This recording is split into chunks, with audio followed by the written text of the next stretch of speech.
In this video, I'm going to demonstrate how to add a new page to your Google site. So whether you're working from your original Google site or you've created a new one, either way, you should have some sort of a home screen. And don't worry, I just put this together so that this video would look a little bit nicer. At some point in the semester, I will give you a day to create your home screen. We don't need to necessarily worry about that yet.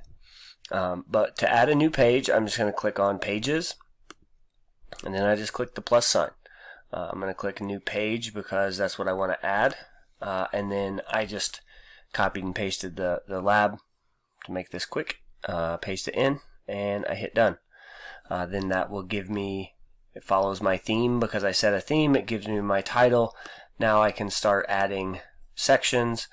If I want to put a divider there, great. Then if I want to add collapsible text, or if I'm ready to start adding my images, I can add my images or my videos, or just text or something from my drive. I think the first thing on the rubric is safety every time, so safety, maybe that section is coming first, and then you're going to add some sort of an image, and so that's how we add our pages for the different components of our chemistry portfolio.